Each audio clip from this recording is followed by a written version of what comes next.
Today, Brett Killian, an associate professor at Lakeland University who has taught personal finance to college students for more than 13 years, shares his top 10 money lessons for Gen Z. Here we go.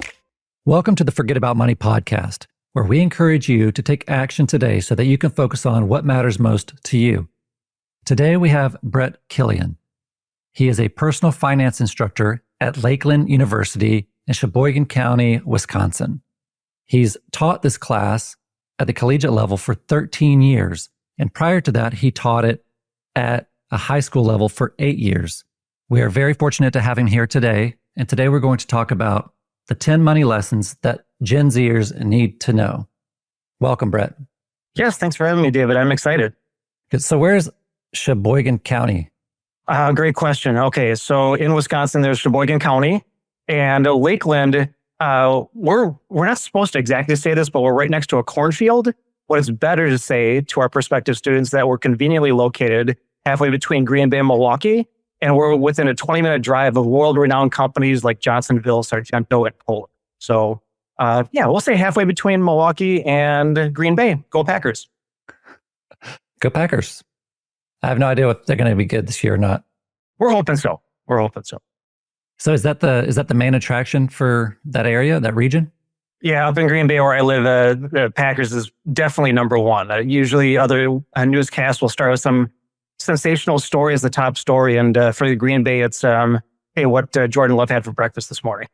Nice. Well, I do look forward to the football season. I like the college football season and NFL. It's always representative, at least in the South, it's representative of like families getting together and kids playing out in the yard and like the changing of the seasons. It's pretty cool. I look forward to that every year. And it's a little bit sad when it stops, but then you got baseball season right around the corner. And then you got the forever basketball season that I don't know why their playoffs have to last like 4 months just on its own. I mean, it's the TV money, I guess. Brett, you have taught personal finance to Gen Zers for, actually, I guess they wouldn't always have been Gen Zers. Maybe you've seen some overlap of the generations in your 13 years of teaching this course, but I imagine that you've got some insights to young people that I don't necessarily come in contact with every single day as just a regular guy floating out in the world. When it comes to money, what kind of attitudes and ideas do they walk into your classroom with? Yeah, great question. I think it's all over the place. You've got some of the college students I see in front of me. They might have had a personal finance class in high school. And I'm very proud that in Wisconsin, in the last couple of months, Wisconsin is now going to make personal finance a graduation requirement starting next year. So some students have had a base knowledge, but many others haven't. And they might have come from a house where either their parents didn't talk about money, or maybe they've seen the bad money habits from their parents and what they made.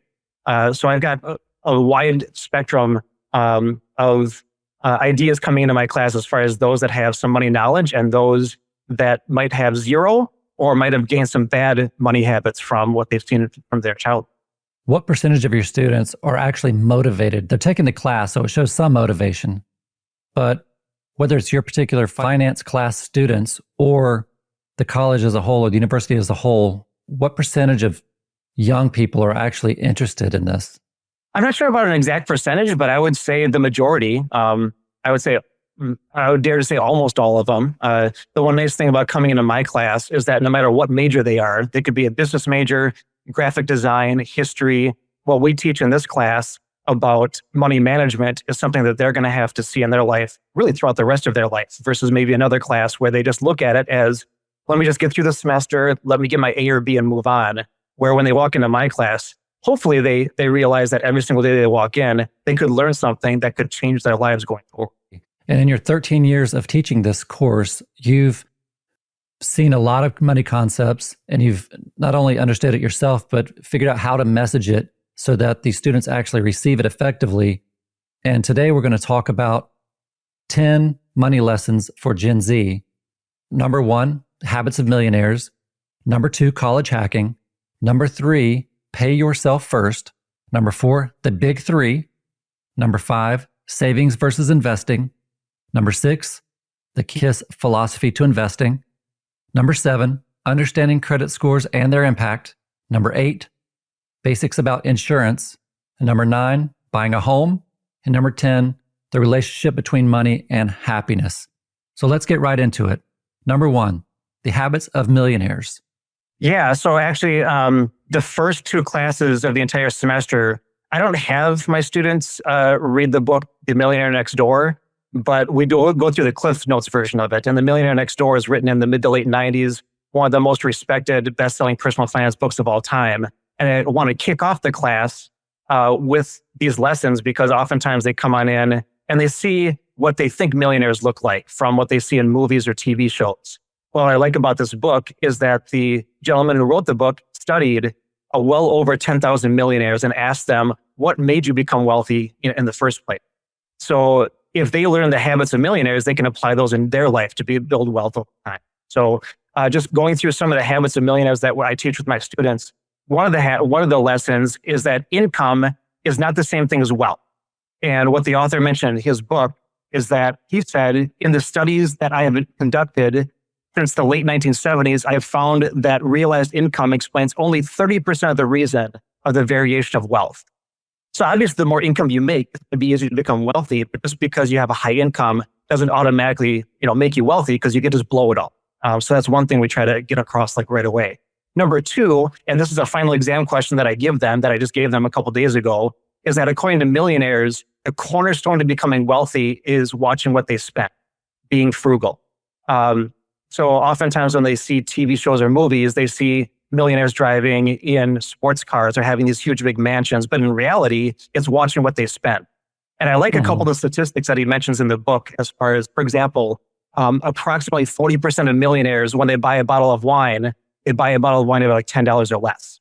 Or 70% of millionaires never owned a boat, and 64% of millionaires never owned a vacation home. He even, in his follow-up book, Stop Acting Rich, which was written in 2010, he asked millionaires, in the last year, what are the most common stores you've bought clothes or shoes in? And the responses from the men in the top 5 was Kohl's, Target, and Costco. And the top 5 for the women, it was Macy's, Target, and TJ Maxx. So not the typical high-end stores that you might think of as far as millionaires. So that's number 2, is watching what they. Number 3, millionaires believe in investing. They invest typically somewhere between 15 and 20% of their gross income into stocks or mutual funds. And they're not like day traders because college students, they think investing is about stock picking, buy, sell, try to get rich quick. But the millionaires they do more of a buy and hold strategy with their investments. So that's number 3. Number 4 is millionaires don't drive away their wealth. Where you might think a millionaire is going to buy a brand new car like every 2 or 3 years and buy a luxury vehicle. But it's interesting in the book that he mentions that about 37% of millionaires, the last car that they bought was a used car, not a brand new one, but a used car. In his follow-up book that it was written by his daughter just in the last couple of years, they list the top brands of vehicles driven by millionaires. Number 1, Toyota. Number 2, Honda. And also in the top 5 with Ford and Chevy. So not so much the big, luxury vehicles that we're used to. The 5th lesson is millionaires purchase their home wisely. One of the quotes in the book that really hits home with me is the author says, I believe the greatest detriment to building wealth is your home and neighborhood environment. If you live in a big house in a pricey neighborhood, that could be a big detractor as far as you building wealth over time. So one guideline that they give in the book, and I'll share a different guideline a little bit later on, but they mention that don't buy a house that has a market value more than 3 times your annual gross income. So if you have a husband making $50,000, their partner making $50,000, $100,000 gross income, that your house shouldn't be more than $300,000 according to the guideline in that book. And then the last one is choose the right occupation. He mentions that about 20% of millionaires are retired, but those that are not retired, the number 1 occupation is being self-employed or being a business owner.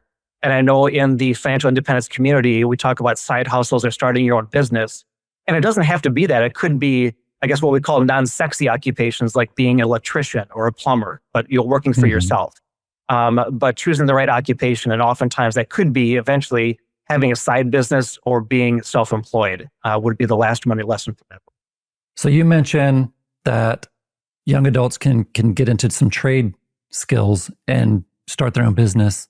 But doesn't that go against sort of the general traditional knowledge of everybody needs to go to college, and you're an instructor at a college. So do you find that there's a push-pull between what you're advocating for them to do and what they're actually sitting in the classroom doing as far as trading money and time for a degree that may not actually pay off for them if they can just get rich by starting a side hustle and or a business in the trades? Yeah, great questions. I try to be honest with my students. And even though I'm a college professor, sometimes I might have those conversations with them. It's telling them that maybe college is not right for you, or maybe it's not right for you right now.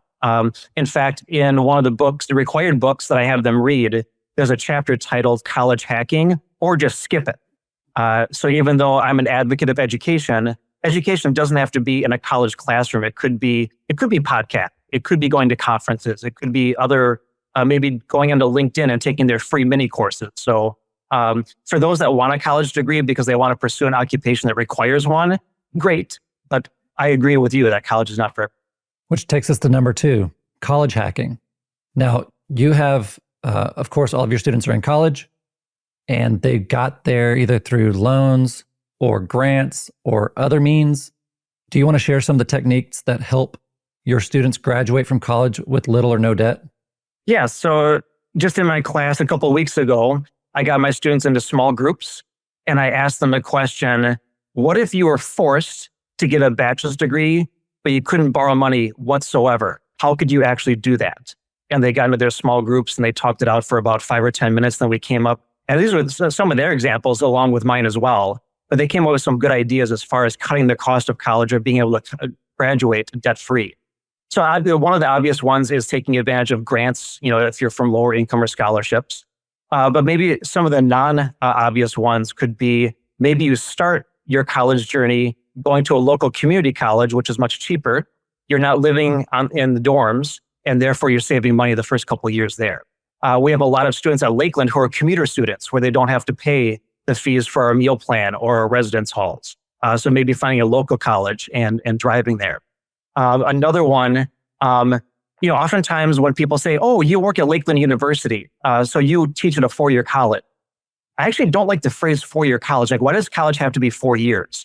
Why couldn't it be 3 years? Because you're taking maybe 18 credits certain semesters. Maybe you're taking advantage of internships that you can use for academic credit, or you're taking advantage of summer classes where you can chop off a year or even a semester where you're not paying that tuition. Or the flip side of it is, maybe you go to college longer, but you have a full-time job, and then maybe you go to college at night, or maybe you do some online classes. I know one of my early influences in personal finance was listening to a gentleman by the name of Clark Howard. And I believe that's how he went to college, was he went to community college and then went to night school while he worked during the day. So that's another one. There are some colleges out there, and Lakeland's one of them, that if you're a full-time worker at the college, you get free tuition. And I had a student several years ago where she was a typical college student during the day, but she worked full-time in our food service. She actually even played on our soccer team, but she went to Lakeland, graduated in 3.5 years, but she didn't pay any tuition whatsoever because she worked 40 hours full-time for the college. That was another example of being able to not have to pay tuition for college. I just had a student come into my class 2 weeks ago saying, hey, Professor Killian, great news. I'm going to be an RA next year, which an RA stands for residence assistant, where now for the last 2 years that he's going to be at Lakeland, he's going to get free housing and also a free meal plan. And I'm like, Evan, do you know how much this is saving you? He's like, I never did the math on this before. And we counted it up. And this is about $20,000 worth of housing and food that he's going to get in his junior and senior year, just becoming an RA versus just living in the dorms and paying Lakeland to live in the dorms as well. And then another thing, this varies by state. But I know in Wisconsin, for lower income households, there's something out there called the Wisconsin Promise. And that means that if your AGI on your tax return the year before you enter college is $64,000 or less, then you get 4 years at a UW school, University of Wisconsin system school, tuition free for 4 years. I think, I don't live in Tennessee, but I've heard that Tennessee, you can go to community college for 2 years for free as well. So you might have to look at your own state's guidelines, but those could be ways where you could not have to pay as much tuition as what you normally would. Have any of your students actually made changes based on that exercise that you do in the classroom? Good question. I mean, we just did that recently within the last couple of weeks, so I'm not sure. However, I did have a different student I talked to 3 days ago that said she was ready to leave Lakeland and go back to her home in Illinois and go to school there. But she also got a residence assistance position. And now she's going to stay at Lakeland because of, again, the free housing for the next couple of years. And does your college administration have any issues with you having this conversation with students, or have you gotten any backlash from families who maybe contacted the school or you that says, hey, why is this instructor telling my kid college might not be right for them? No, I have not had that whatsoever. In fact, I would think that they would appreciate that I'm kind of looking out for them and knowing that they're leaving Lakeland with very little or zero student loan debt. In fact, I'm the academic advisor for all of our on-campus accounting majors, and I've been running statistics the last couple of years. And in the last 3.5 years, about 30-ish, 35% of our accounting students graduate debt-free. And the median student loan debt, now remember, Lakeland University, we're a private college. So when you look at our sticker price, it looks intimidating. However, we've got scholarships and so on that can help reduce the cost. But in our last 3.5 years at Lakeland, our accounting majors, their median student loan debt has been $15,000, which is actually much less than the Wisconsin average of $30,000 loan debt. So I believe that, and actually the college has publicized this on our website. So I believe they appreciate me trying to reduce the cost to them. So when they leave, they can say that they got a bachelor's degree from Lakeland with very little student loan debt as much as possible.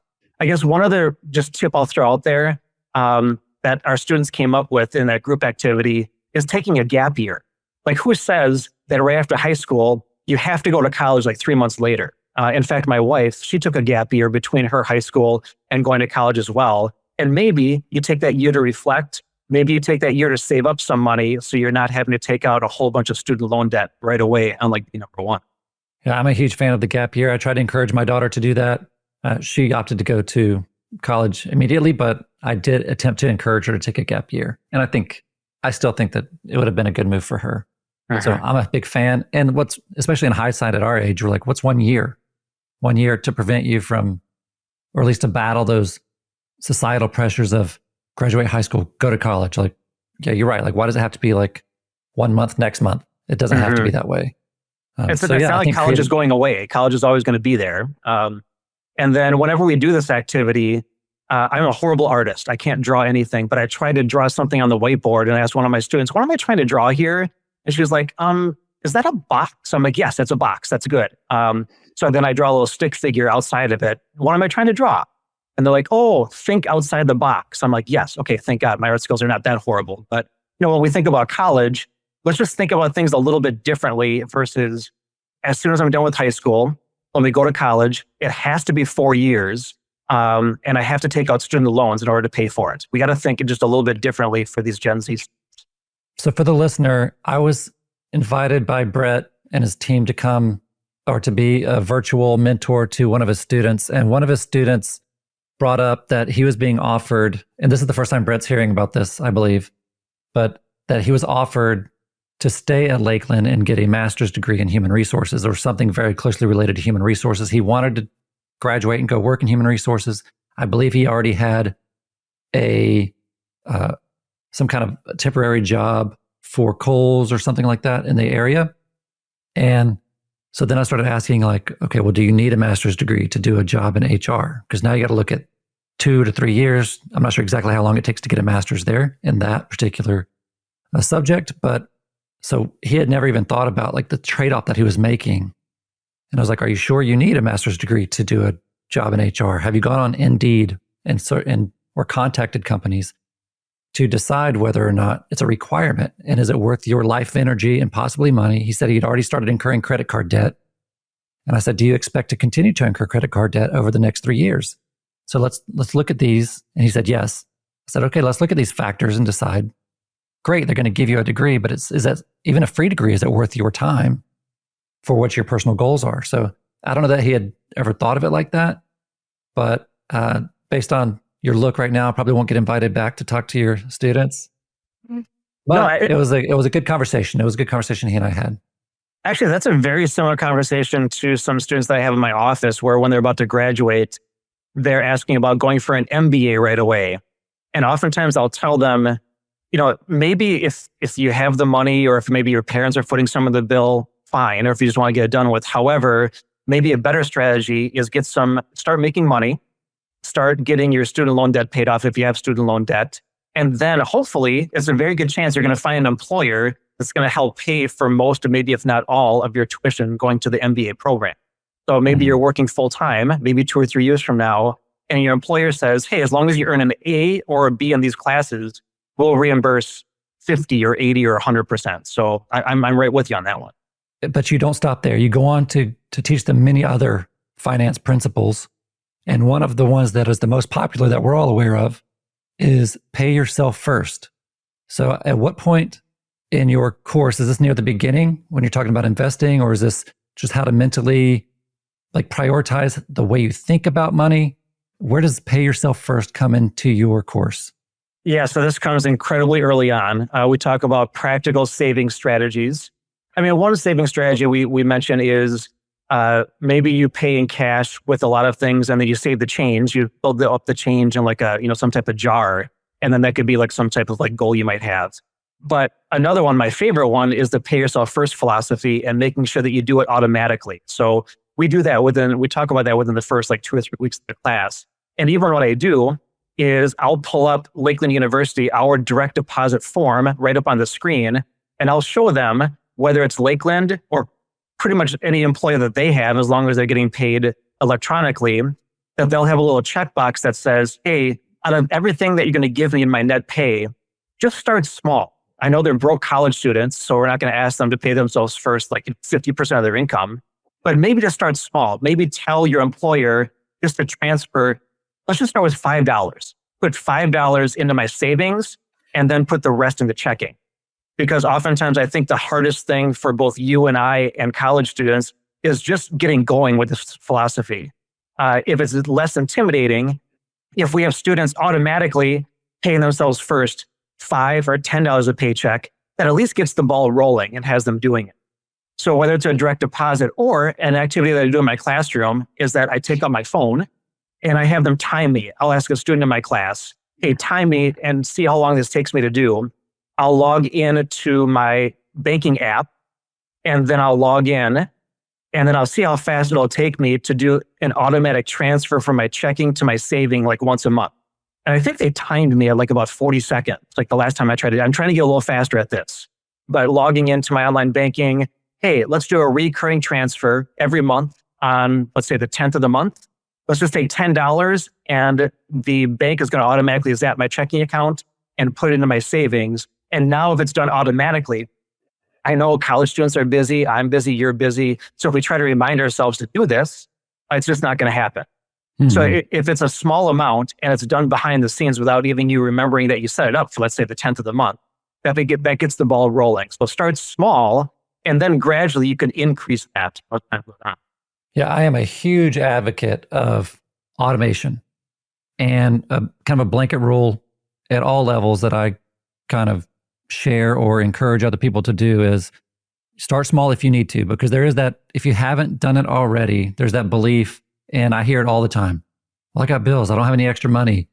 I'm going to miss it. I've got to eat, that kind of thing. However, the reality is if you start small, you're just not going to miss it. It's going to be, especially if you automate it and it's not a conscious thing, it's something that's going on in the background, you're not going to miss it. You'll adjust your spending, or it might not even be a conscious thought until you check your account months later. You're like, oh, okay, it's working. I've got a couple $100 saved up at least. Things are going well. And then every 6 months after that, just set a Google Mail reminder or whatever the Apple Calendar thing is, whatever it is, just to go in and up at 1%, whether it's a contribution to your 401k. I know we're talking about college students here. So in the college student case, it might be just to a savings account or to a money market for Vanguard or Fidelity, whatever it is that you've maybe got them set up in. But yeah, I'm a huge advocate. And I think that's one of those first hurdles that if we can get over that, the rest is it's so much easier to introduce the next topics and the ways to think about money, because their confidence is already built that they're actually building a net worth and creating and even more importantly, at this point in the game, they're young and they're establishing the habit that's going to result in them being wealthy or at least much better off than they otherwise would be. The one thing I pride myself on in our class is that I try to bring in different resources and not just use like one book as like the gospel. So we'll do, a little bit of Ramit Sethi, I Will Teach You to Be Rich. We'll do a little bit from the financial independence community. We'll do a little bit from all these different resources, but it seems like the constant out of all of them is the philosophy of paying yourself first. And like what you said, starting gradually, starting small. I first learned about that from listening to Clark Howard many years ago, or one of the required books they have to read in my class called The Automatic Millionaire. They describe that in, I think, chapter 1, where you start with maybe like 1%, and then maybe 6 months later, you go up to 2%, and eventually you might work your way up to saving and investing 15, 20, or even more percent of your income. So I know college students have their own challenges while they're in college, but taking that college student, once they graduate, and they're about to step in ideally to a job that pays them more money than they've ever had before. And that brings us to the idea of the big three, which for those who have not heard of the big three is the concept that we spend most of our money on the three biggest expenses. And those expenses are housing, transportation, and food. What do you do to teach them to think through those filters before they decide, I want that penthouse downtown that's, taking on my budget? Or I want 10 acres and I have to drive 3 hours to work every day. How do you get them to think about those things up front as far as efficiency, logistics, and time is a big issue here too of a resource. How do you get them to not just look at money, but look at time as a resource through the big three mindset? Yeah, so I think a couple of things. One is just sharing some personal stories. So I know when I graduated from college many years ago, I saw all of my other friends graduating from college and getting a brand new car. And it's like, oh, I guess that's what you're supposed to do. Let's just go ahead and get a new car. And one of the philosophies that we try to incorporate throughout the class is just think a little bit differently. Or also, if everybody else is doing things that you think are normal, just ask yourself like why they're doing that. Like, what's the reason, why others are doing it? Why does everybody do a 30-year mortgage? Why does everybody do a 5-year car loan? Why does everybody, buy a brand new car when they graduate from college and not just doing that because everybody else is doing it? I'll try to bring in guest speakers. And, one example that this year was that the brother from Brad Barrett who does the Choose FI podcast, he came in and he shared the story that one of his biggest financial mistakes early on was at age 25, was buying too much of a house too early. And that was taking away like more than half of his income. So I was trying to share some of those personal stories early on to try to hit home versus just reading it in a book. But I do remember listening to this on a podcast on my ride to work a couple of weeks ago, and then I shared it with my students, is that this person said the most valuable thing they learned from their college professor was the first 2 or 3 years out of college, still live like a college student. Just avoid that lifestyle creep. So I know when I was in college, living in a dorm room that was incredibly small and living with a roommate, you don't have to buy like your dream home within the first couple of years after college. You don't have to buy like a luxury vehicle right afterwards as well. I do like one of the phrases from Ramit Sethi where he says that there are a couple of things in life that once you buy it, it's incredibly hard to go back. And one of the things that he mentions is a house. If you buy too much of a house too early, it's very hard to change and kind of like downgrade from there. I think part of it is just from, I think a lot of it is just from a psychological standpoint where there's a little bit of shame where if you buy, let's say, too big of an apartment or too fancy of an apartment or a house early on, and then you downgrade, if some of your friends or family are asking like, oh, why did you change, apartments or houses? It's hard to say, well, I couldn't afford it anymore. So just starting out early in life, that you can gradually build up your lifestyle, but at least the first couple of years, live like a college student. One example from a student that graduated a couple of years ago, she decided that once she graduated, even though she had a really good paying job in an accounting department in a suburb of Milwaukee, she decided to live with her parents for the first year and a half. And I got an email from her several months later saying, hey, Professor Killian, because the personal finance class that I took with you and some of the lessons that I learned. And because of living with my parents, I was able to pay off my $26,000 of student loan debt within 6 months after graduating. Wow. And because she what did a huge that, win. that's a huge win. And because she did that, she felt the freedom to leave her really good paying accounting job to pursue her passion, move down to Costa Rica, and help run a resort at a place that she stayed at during one of her study abroad experiences, which her salary was more than cut in half, but she had that freedom to pursue her dream. Because if it didn't work out, she could always come back to the States and go back into the accounting or finance profession. But because she lived at home early on and was debt free, that allowed her to pursue her dream. And I guess just the update on that is she's going to get married this summer. She's now a travel agent down in Costa Rica, and she's building she's building a house for cash right now. And that's how good how set she is in her late 20s. Oh, that's got to make you feel very proud, and it's very rewarding from an instructor or a facilitator or just a mentor standpoint. So congrats to you as well. Yeah, I'm just thinking that if she would have done what the typical person does, hey, let me get an apartment, let's live alone, and let's buy a car and start making car payments, that maybe she wouldn't have had the comfort level to leave that job and go pursue her dream. So the big three are housing, transportation, and food. It's very challenging for people, I imagine, coming right out of college, even with a decent salary. We all have to eat. We all need a place to stay. We've all need transportation in some form or another, whether that's public transportation or buying our own vehicle.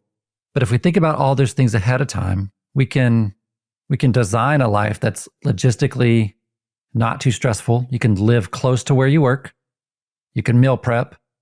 If you live close to where you work, you can reduce transportation expenses, whether that's using public transportation, walking, or at least saving money on gas and wear and tear of your vehicle. So I don't know that I even thought about all these things until I was well in my 30s, as far as like really thinking about what that means to my bottom line. And you're already saying that through your course, these students are getting the benefit of thinking like that so much younger. And it's not just a money thing either. It's a life, like efficiency type of thing. Because if you find yourself in a commute that's an hour and a half each way to save a couple bucks on your mortgage, well, that's life energy too. And increase money on your wear and tear of your car. Gas prices these days, it's like $5.30 here.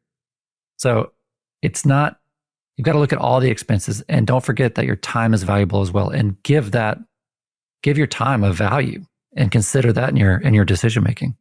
Yeah, let me just touch on even like the eating out part of it too. Is the obvious advice would be don't eat out as much.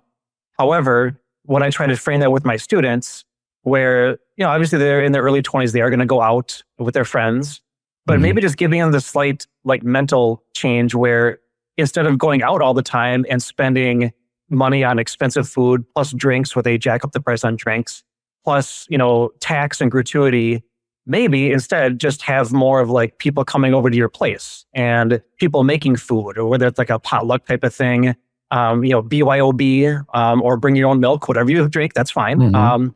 But just finding ways to still have fun with your friends, have those social interactivities, but it doesn't have to be out at an expensive restaurant. It could be just hanging out, at your own apartment or at your own place.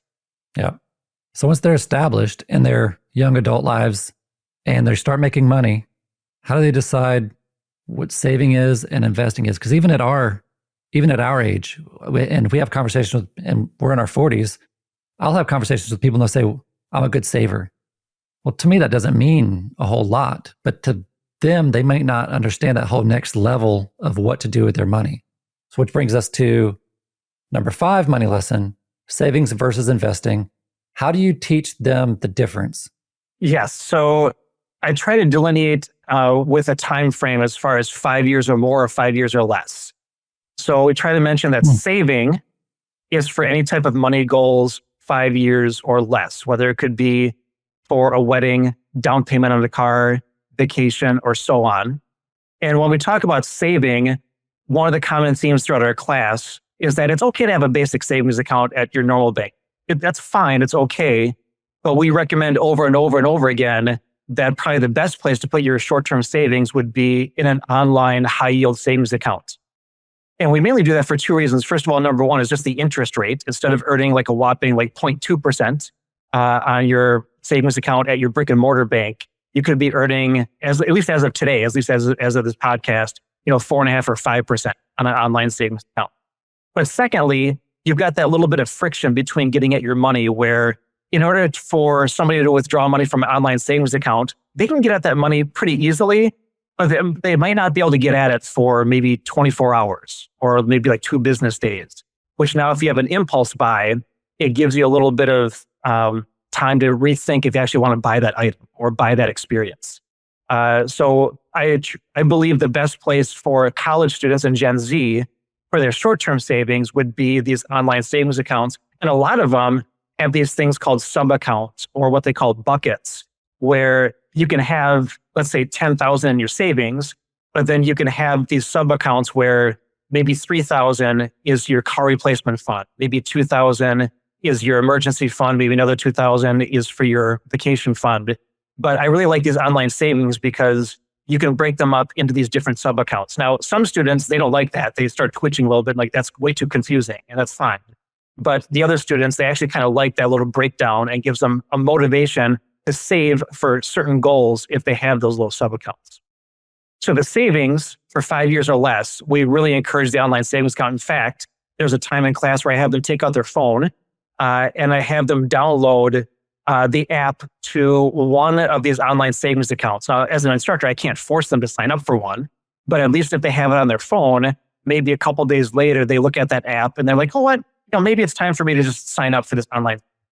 So just giving them the first step of actually downloading the app to encourage them to maybe try that in the near future. And then as far as investing, investing would be for 5 years or more. And oftentimes Gen Z thinks investing is, which stock should I pick? It's all about stock picking, which we try to dispel that myth as far as like, no, it's not about putting all of your money in Tesla.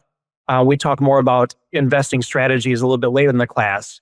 But finding long-term places, whether it's a 401k where you can take advantage of the company match, whether it's a Roth IRA where you can grow tax-free earnings.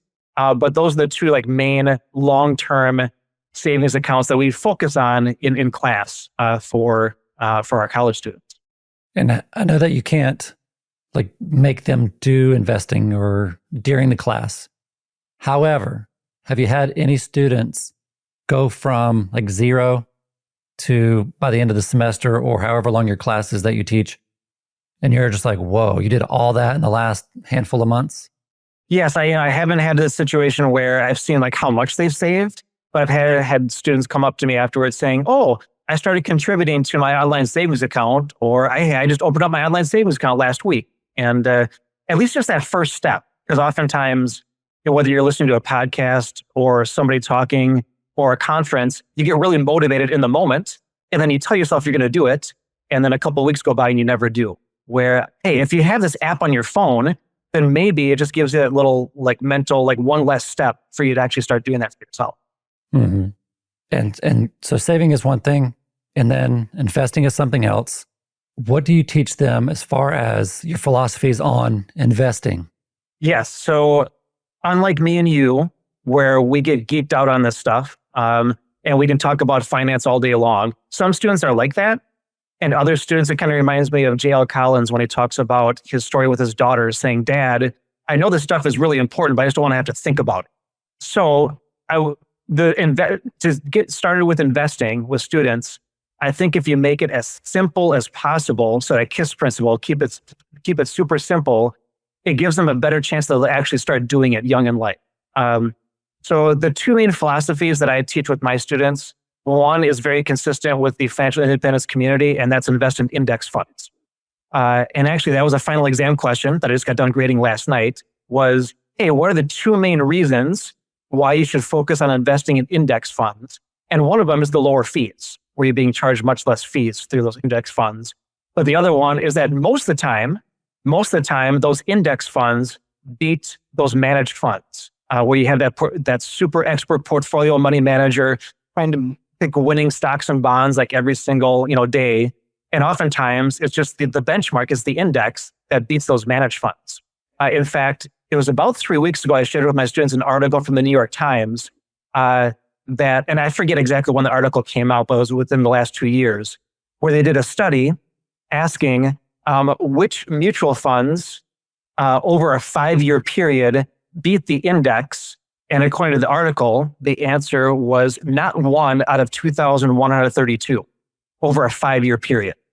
Now, I think they eliminated some things like sector funds in there, but as far as like your typical, like growth funds or value funds or dividend paying funds, the index fund over the long term almost always wins, and you can be charged much less in fees. So we either mention, hey, index fund investing, whether it's a total stock market index fund, or I do have some students in there that are just nervous about investing. So I know in the financial independence community, it's all about investing in a total stock market index fund, especially when you're young.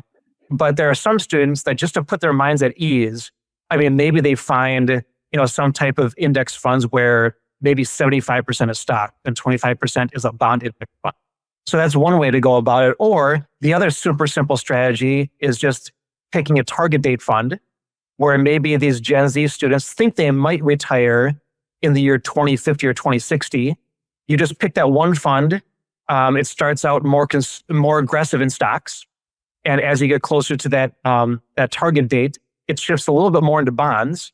But it's maybe not the 100% best solution, but if it gets a young person to start investing right away by picking something super simple and just get the snowball rolling down the hill with that compound interest, those target date funds is an incredibly keep it super simple way to get them going in their early 20s. When you're teaching them this aspect of investing, I'm assuming that you're going through like expense ratios and things like that, because even target date funds, there's, depending on what company you go with or what target date fund, they have a variety of expenses as compared to your traditional broad market, low cost index fund like VTSAX or FZROX. Yes, that's correct. In fact, we try to encourage them more on the index fund approach, but even the word index fund, it's hard for a college student to kind of re-explain what the heck an index fund is, but they can explain a target date. So if it motivates them to just get going now, then I think the target date fund is like the second best option for those college students. And I also do an activity where I show them, hey, let's have this student invest in this index fund compared to this other student that invests in this managed fund. And he goes through a financial advisor that charges a 1% asset under management fee. And let's do that throughout the course of 40 years. And even Luis that you met with, you met with Luis a couple of days ago, one of my students. I use him as an example saying, hey, Luis, just this one decision you have, it was an astronomical amount of money. It was like an extra $600,000 compared to Travis in my class, just because you picked a low cost index fund and you did it on your own versus picking a managed fund with this financial advisor that charges you a 1% fee over these last 40 years. This brings us to number 7, which is like, I'm not really sold one way or the other on this one. Understanding credit scores and their impact. Now for me, I think there's 2 camps. Maybe you can shed some light or additional insights. We understand people en masse abuse credit. So I'm of the belief that it's less important than people think at young ages to establish credit, because the chances of creating a bad habit and getting into a hole are not worth the risk. Now, I'm not naive. I understand people can use credit in many, many ways. So how do you temper those 2 ends of the spectrum of like, let's develop some credit, let's get a credit history so that when the time comes, you can take advantage of lower interest rates on car loans or mortgages or personal loans or whatever it is. How do you message that to them, the dangers, while starting them on that path to establishing credit? Yeah, that's a tricky balance between the two. And even back when I was younger, I remember walking around our college campus. And at the time, it was like, oh, sign up for this free t-shirt and we'll give you a credit card. And it's like, oh, yeah, I could use a t-shirt. I'm a broke college student. And then you get that credit card in the mail 2 weeks later. And it's like, I'm never going to use this thing. And then all of a sudden, your first quote unquote emergency pizza party comes up. It's like, okay, I'll just do it one time. And then you do it another time. And that's how you kind of get trapped. So the balance between the two, I think, I encourage my students to start building credit history, that if you do a credit card, just start with one. We go online and we even look up things on like NerdWallet or other websites as far as best credit cards for college students. And you can maybe find one that gives you a little bit of cash back, depending on like what categories you might spend on. But just start with one and start with a low credit limit. I know part of your credit score is based on your debt to credit limit ratio, but you also don't want to have a credit card, with a high credit limit early on where you might abuse it. So start with one credit card. And I even had a student this semester saying, hey, is it okay if I start with one of those secured credit cards? Meaning that you actually deposit, let's say $500 with the credit card company, and then that's your credit limit. You're allowed to charge up to that $500 to start building your credit history.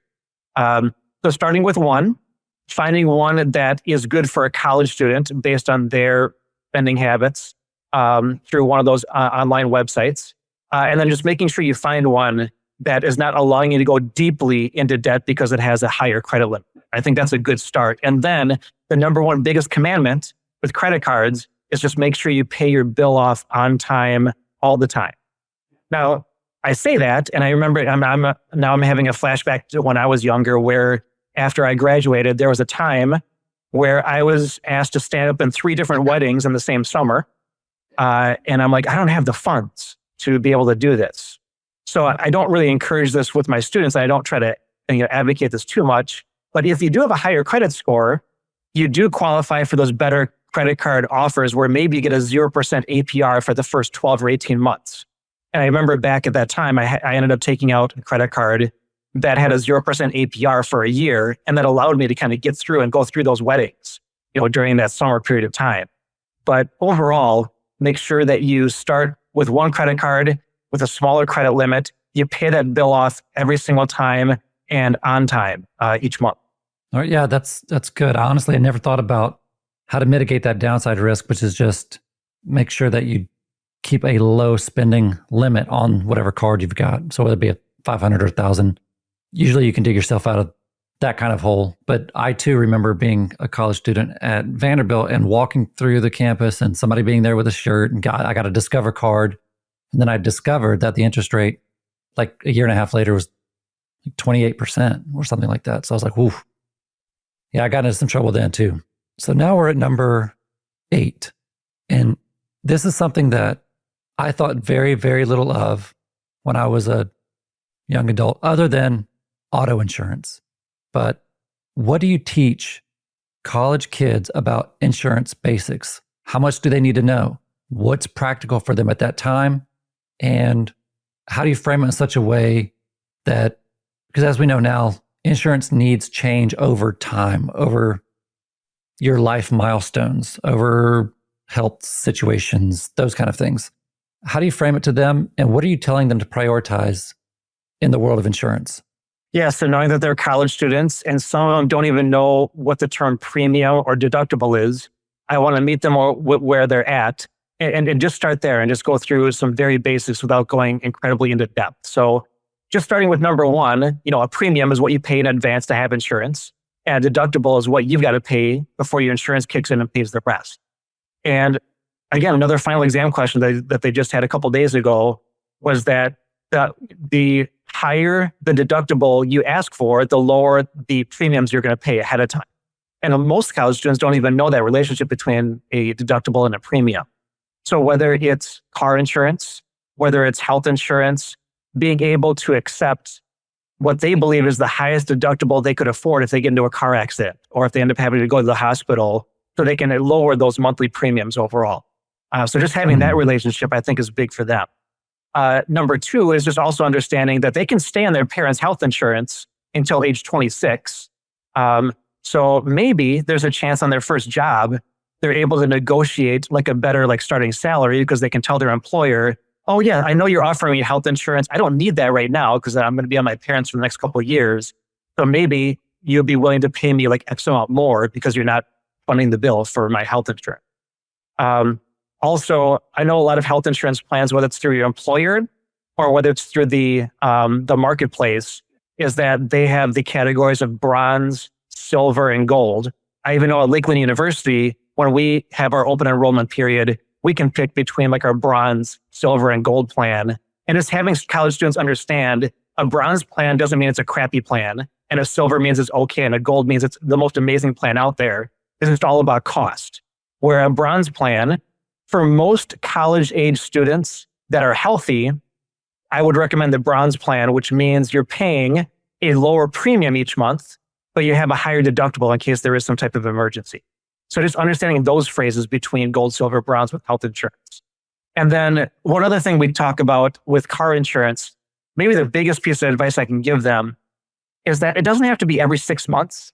It doesn't have to be every single year because everybody's busy, but maybe once every 2 or 3 years, go ahead and shop around for the best car insurance rates out there, because it's amazing like how much you can cut as far as your car insurance premiums just by going with company A versus company B. My wife and I, we just went through that process in the last couple of months, and just how much we're able to save on our car insurance just by switching providers was a big one overall for the car insurance piece of it. And then the last thing, we do touch on a little bit about life insurance. We don't go much into depth, but we tell them for most people, if you do life insurance, which sometimes I prefer to call it as death insurance, because the whole point of life insurance is that if you die, the people that you count on for your income, they have the financial resources that they need to continue on.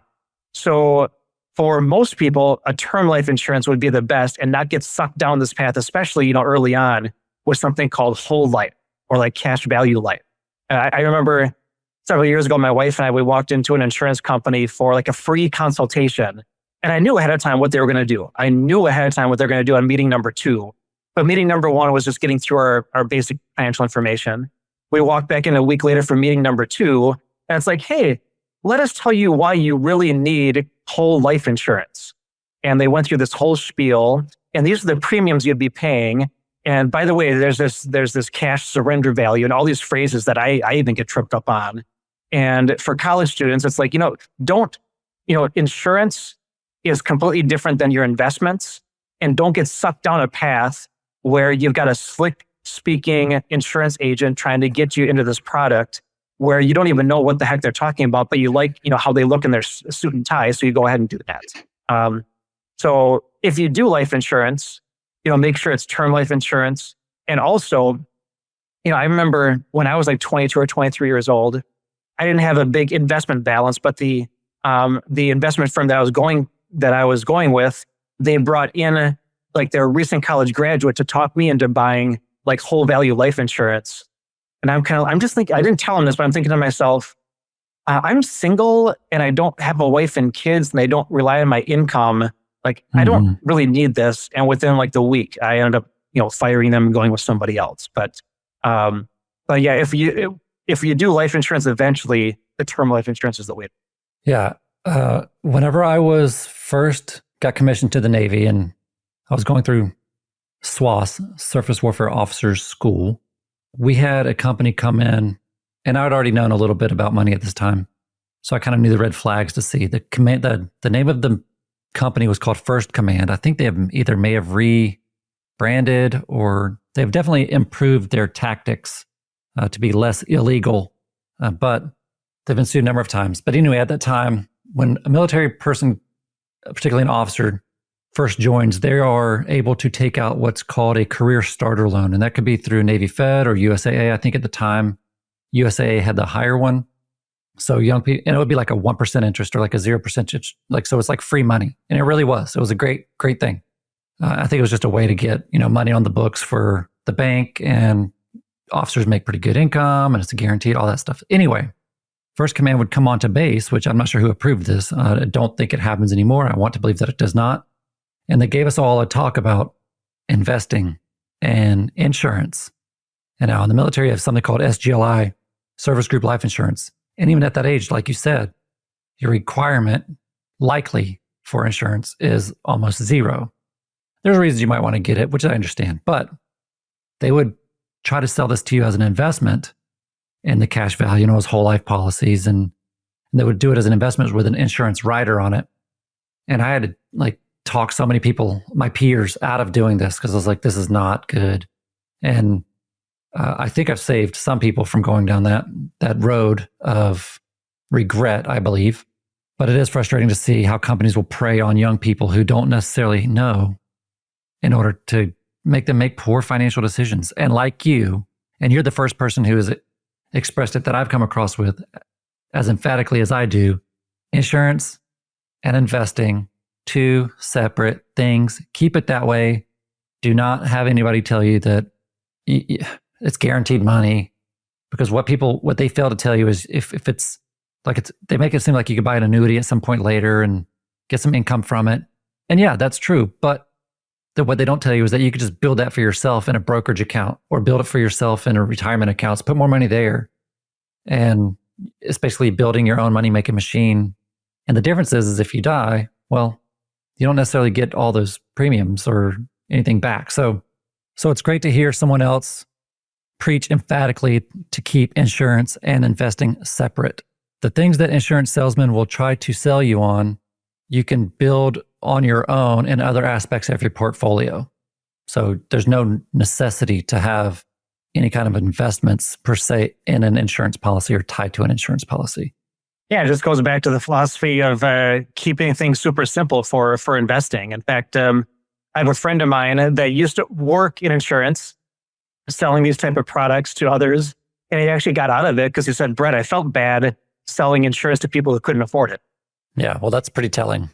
I guess one last thing on the insurance front before we move on is that another thing we mentioned in our class is that even though there's a lot of focus on life insurance, statistics show that there's a greater chance of you becoming disabled and being disabled for a long period of time compared to actually like dying.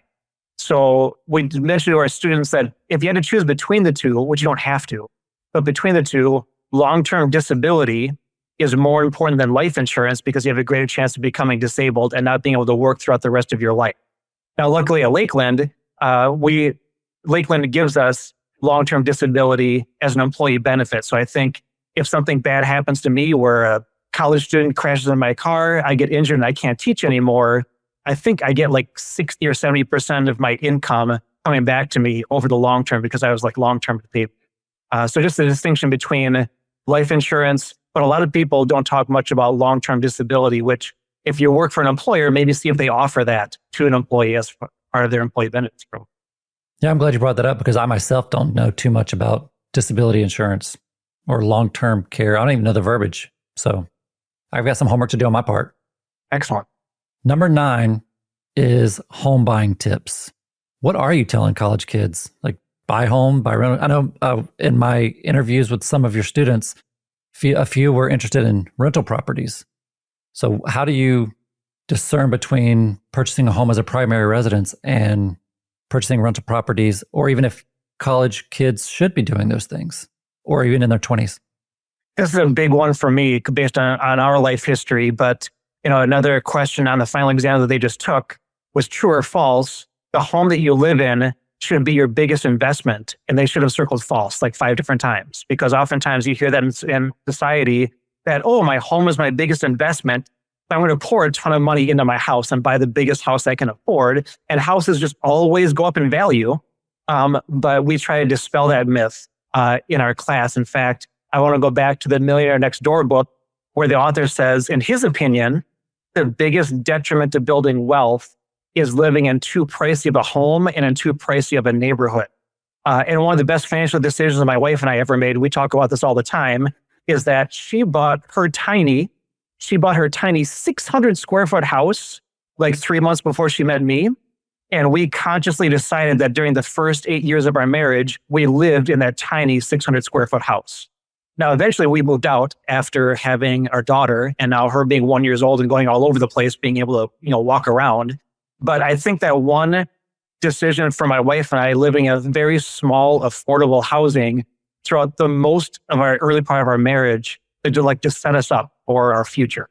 So as far as a budget, one thing we tell our students not to do, oh my gosh, for the love of God, don't do this, is walk into a bank, ask them how much of a mortgage they qualify for, and the bank telling them, oh, we'll loan you up to this much, and that should be the top of your budget.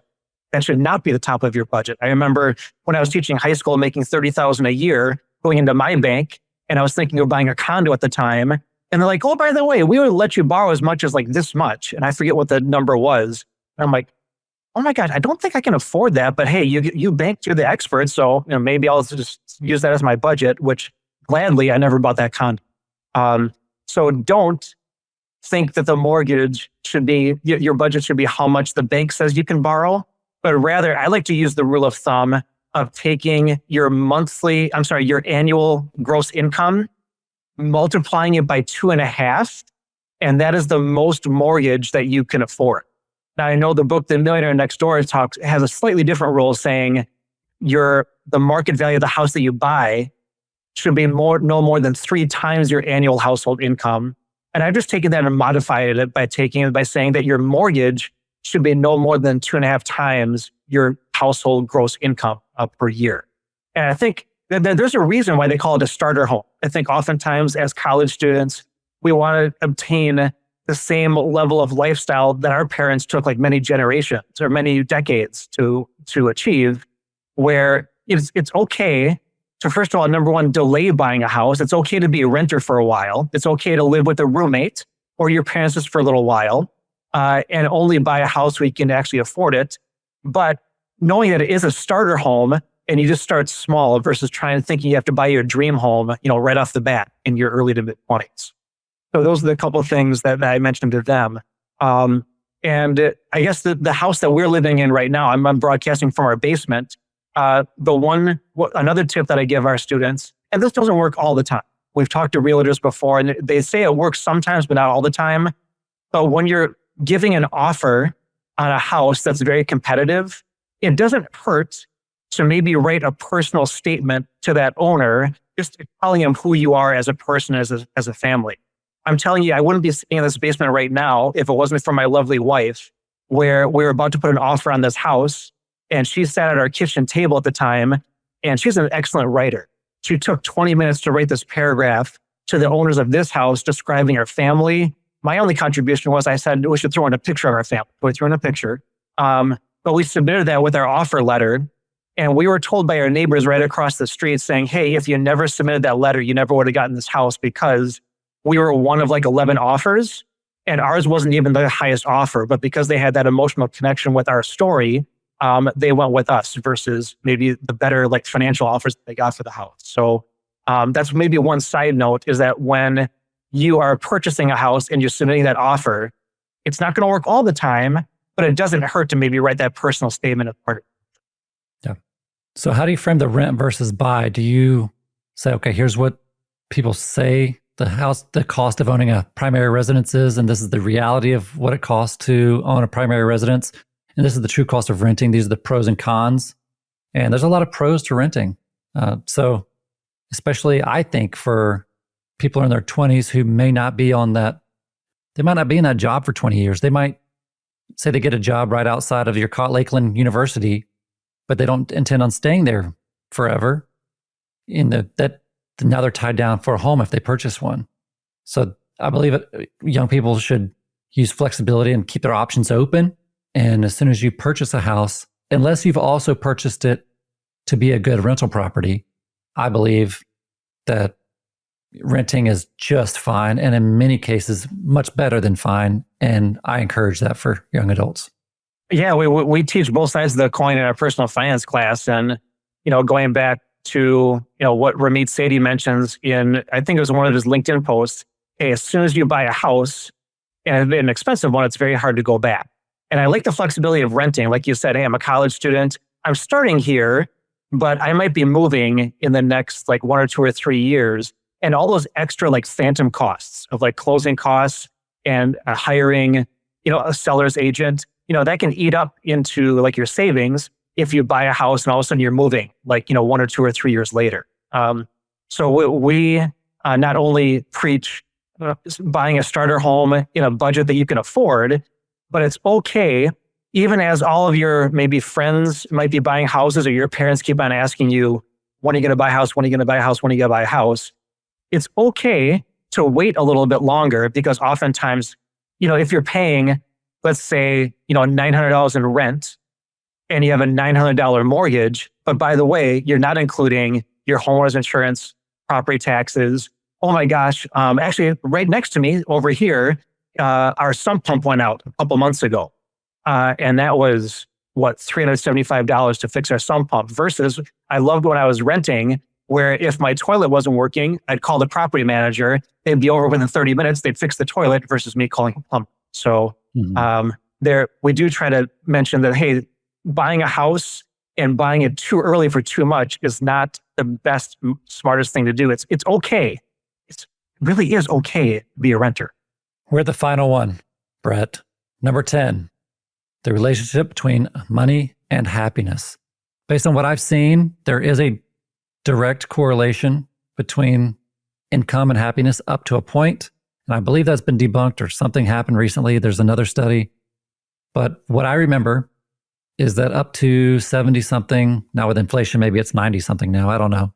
But up to a certain amount, there is a direct correlation. As your income increases, so does your level of happiness. And then after that number, it plateaus and then actually begins to decrease, level off, and then decrease the higher you go, like in the hundreds and hundreds of thousands, which is odd. But what have you seen and what do you tell them?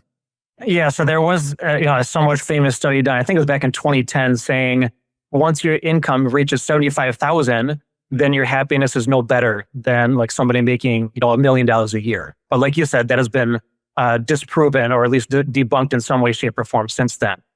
What the research shows, or at least the research that I've seen, is that it's not so much how much money you've got coming in, it's how you spend that money, whether it increases your happiness or not. And again, this is another final exam question for them a couple of days ago, was what are the 3 main ways that you can spend money to help improve your happiness? And one of them is, I don't want to say the word spending. I want to use the word investing in experiences that you enjoy with others that you love. So for example, instead of, thinking happiness is going to come from buying the next generation of the iPhone or buying a huge big screen TV, that happiness wanes after a while versus if you invest money on things that you love, whether it's going to sporting events, traveling. And a lot of people think it has to be something like a big ticket item, but it could be as simple as, hey, meeting your friend like for coffee, like every Saturday morning or going out to breakfast.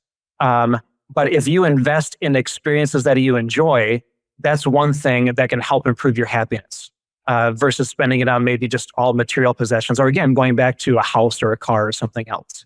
The second one is you can increase your happiness by buying back your own time. And I guess there's 2 different ways to that. One would be, I like to use the term outsourcing chores that you dislike. Like, for example, I think most people don't walk to their kitchen table in March and April saying like, oh my gosh, I'm so excited to do my taxes. Hey, some people would much rather pay an accountant to do the taxes for them. They're glad to pay the accountant to do the taxes for them because they just don't like doing it. Or one of our neighbors across the street, they have somebody mow their lawn because they just don't like doing the mowing of the lawn. So using money in some way, shape, or form, for me personally, I'm not good at fixing things. Anytime I try to fix something, I make them more. But anyway, it's spending your money on things that you don't enjoy doing. We can improve your happiness and buy back your own time. And even in our financial independence community, where we're trying to achieve financial independence and not retire at age 65, but me being able to retire earlier or taking mini retirements or sabbaticals, you're able to save for your future self so you can buy back some of your time in some of your earlier years before maybe your health, starts to give out, like your later years. So one is invest in experiences. Another one is buy back your time by outsourcing chores you don't like. And the third one is giving. It could be giving to charity. It could be something as simple as, hey, we know these people have not had a date night for the last 3 months. Let's just offer, hey, let's give them a $50 gift card to Olive Garden and we will offer to babysit their kids while they go out and have a fun time. That improves your happiness. Mm-hmm. Science shows when you end up giving to other people as well. But those are the 3 things that at least I've seen to improve your happiness would be experiences, time, and giving. Yeah, I think this goes back to, again, being intentional. And then, because if we're not intentional with what we value and then align our resources to do that, then we fall in line with keeping up with the Joneses, because that's the easy thing. That's what we're being marketed to all day, every day. And if we're not intentional about how we think about what we value and then how we align our resources to bring more of that into our lives, and when I say resources, I mean time, effort, energy, and money, time, energy, and money. Notice there's three. It's not just money.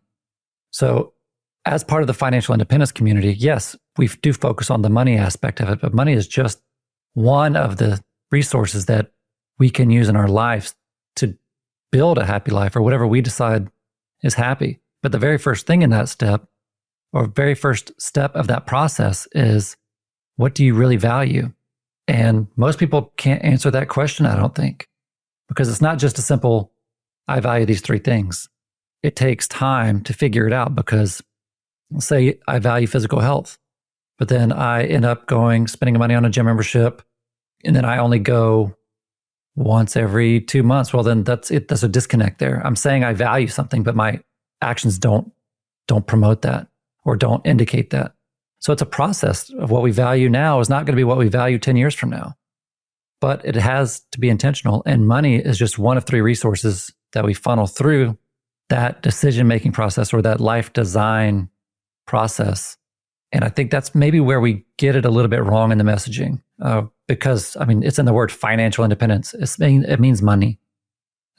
It's the very first word. But again, it's about what financial independence can bring you. And that's living in line with your values, whatever those are, and being a happier person, living a happier, more fulfilling life. Yeah, and somebody that I believe you're familiar with as well. I love the phrase, and I mentioned this to my students several times, is from Paula Pant, where her tagline is, you can afford anything, but not everything. So what's it gonna be? And, you can afford, going to your favorite concert. You could afford maybe traveling for a little bit, but you can't afford that while you're doing all, bigger house than you can afford and a brand new car and everything else. So that intentional spending, I have my students do what's called a design your rich life activity, where they got to focus on what really brings them happiness and joy.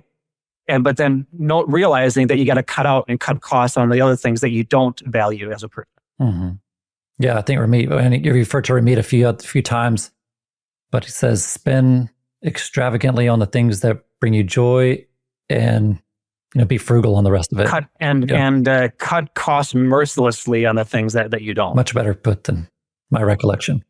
And he also, I saw him on, saw and heard him on a podcast, which is Diary of a CEO recently. And the YouTube thumbnail is don't buy a house or something like that. And then I listened to it and he even rents himself, I believe, right now. Yeah, he even talks about a story of something was happening with his windows and there was water coming in. He's like, if I owned a house, I would have spent thousands of dollars fixing these windows, where for me, it was the landlord that fixed the windows for me and provides them that flexibility. While it's on the top of my head, the one thing I need to mention is in one of your podcasts earlier, you shared your brother talking about the basics of financial independence. And the one thing that caught me, and I wrote this down, I got to share this with people going forward, was at the very end of his presentation, he read, some type of poem or some type of saying. And at the very end, I thought the phrase was make sure you play along the way. And that's why I think we need to invest in experiences that we enjoy versus just, sometimes I think the financial independence community gets a bad rap for sacrificing now, only eating ramen noodles and living in a cardboard box and don't enjoy things until you reach financial independence later. But I think it's important that you have that balance and you play along the way and you invest in those experiences. When we go back to the pay yourself first philosophy, we're not asking or telling people pay yourself first, 80% of your gross income. But hey, maybe pay yourself first, 15, 20, 30% of your gross income or a little bit more later on. But then the rest of it, make sure that you invest in those experiences and you enjoy life as you go through it. Kind of like with that book, Die With Zero, having those memory dividends because of those pictures that you take on vacation or those memories that you have with your family. Yeah. Thank you for sharing that. And I'll let Stephen know that he had some impact in his talk. Yeah. Absolutely. He's very good at what he does. Well, thank you very much, Brett. We talked about the habits of millionaires, college hacking, paying yourself first. We talked about the big three: savings versus investing, the KISS philosophy to investing, understanding credit scores and their impact, insurance basics, your tips for buying a home, and the relationship between money and happiness. Is there anything else you'd like to share? Just thanks for having me on today, and thank you for your support and service and volunteering to help out my students the last week. And I think if Gen Z is able to get this information early on, or if you're a parent listening to this podcast, and you can just send them the gift of like sending them the link and having them listen to it, knowing this stuff now compared to when I had to learn this a little bit later on in life could put them leaps and bounds ahead of others at the start of their life journey overall. Yeah, and you're going to continue your education, your financial education of our young people through your website, nextgenfinancialfreedom.com. Is it a blog? Yes, that's correct. Okay. I have started a blog. I wrote a couple articles last summer and then plan on doing a couple more this summer as well. But nextgenfinancialfreedom.com is trying to get money lessons out to young adults. And I offer, whether it's webinars, workshops for employers, speaking engagements. But if anybody wants to find me, they can go to nextgenfinancialfreedom.com, click on the contact page, and send an email. Thank you, Brett, so very much for hanging out with me today and sharing your insights over 2 decades of teaching our young people financial principles. And thank you all for listening. Take care.